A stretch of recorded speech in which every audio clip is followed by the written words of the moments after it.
Para poder entender cómo se descompone un número en factores primos, primero tenemos que entender qué son los números primos y, por el contrario, qué son los números compuestos. Los números primos son aquellos números que solamente tienen dos divisores. ¿Quiénes van a ser esos dos divisores? El 1 y sí mismos. El 1 y sí mismo. Por ejemplo, el número 2 sería un número primo, porque solamente tiene dos divisores, es decir, solo se puede dividir por 1 y por sí mismo.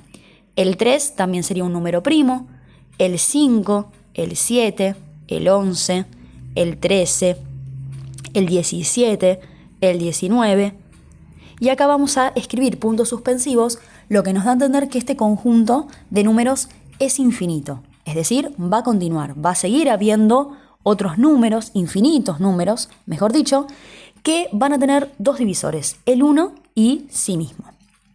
Por el contrario, los números compuestos son aquellos números que no son primos, es decir, son aquellos números que tienen más de dos divisores. Por ejemplo, el 4 sería un caso de número compuesto, porque tiene más de dos divisores. Se puede dividir por 1, por 2 y por 4, es decir, tiene tres divisores.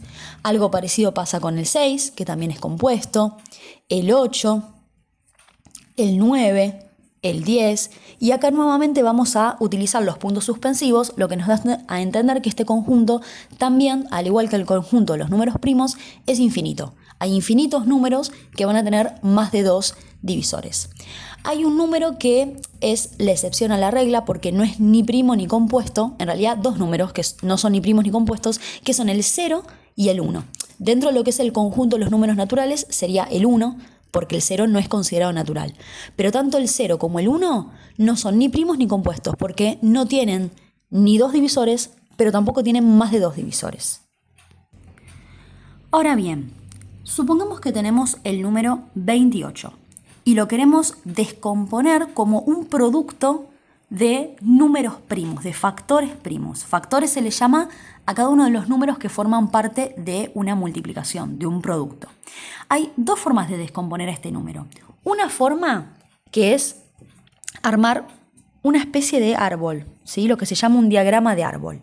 Lo que hacemos es expresar al 28 o pensar al 28, a este número, como una multiplicación entre dos números que no pueden ser ni el 1 ni el 28. Por ejemplo, una multiplicación que nos daría 28 podría ser 4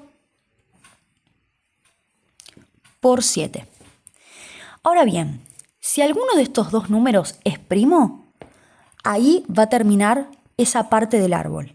Pero si el número no es primo, tenemos que continuar descomponiéndolo hasta llegar a que nos queden todos números primos. En este caso, entre el 4 y el 7, el único que es primo es el 7. Esto quiere decir que hasta acá, de este lado, va a llegar nuestro árbol. Pero del otro lado, como no tenemos un número primo, tenemos que continuar descomponiéndolo. O sea, tenemos que pensar al 4 como una multiplicación entre dos números, que no sean ni el 1 ni el 4. La única posibilidad que tenemos es pensar al 4 como 2 por 2. Como el 2 sí es primo, al igual que el 7, ahí terminaría nuestro árbol de este lado. ¿Esto qué quiere decir? Que 28 va a ser igual a 2 por 2 por 7. Entonces lo estamos expresando al número como un producto, una multiplicación de números, de factores, todos primos. Ahora bien, cuando tenemos algún número, como pasa en este caso con el 2, que se repite más de una vez, esto lo podemos dejar expresado como una potencia. En este caso, como el 2 aparece repetido dos veces, vamos a decir que esto es lo mismo que escribir 2 al cuadrado por 7. Otra forma de factorizar el 28 consiste en lo siguiente. Escribimos el número, trazamos una línea que va a ser una línea de división.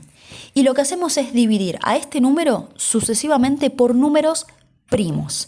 Entonces, si pensamos en los números primos, que eran el 2, el 3, el 5, el 7, el 11, el 13, el 17, el 19, etcétera, etcétera, tendríamos que pensar de esos números por cuál podemos dividir al 28. En este caso, podría ser o por el 2 o por el 7. Supongamos que arrancamos dividiéndolo por 2. 28 dividido 2 nos da 14. El resultado de esa división lo vamos a escribir debajo del 28. Y ahora repetimos el procedimiento de dividir a este número por un número primo, por alguno de estos. Al 14 lo podemos dividir por 2 o por 7. Supongamos que elegimos primero el 2, 14 dividido 2, me queda 7. Y el 7, como es primo, se va a poder dividir por sí mismo, llegando acá a 1. Entonces, fíjense que los números que me quedaron de este lado son exactamente los mismos que habíamos obtenido en el diagrama del árbol. 2 veces aparece el 2 y una vez aparece el 7. Por lo tanto, por este segundo método también podemos afirmar que el 28 es igual a ser 2 por 2 por 7, lo que sería igual a decir 2 al cuadrado, porque se repite 2 veces, por 7. Y ahí nos queda el número expresado como una multiplicación, como un producto de números primos.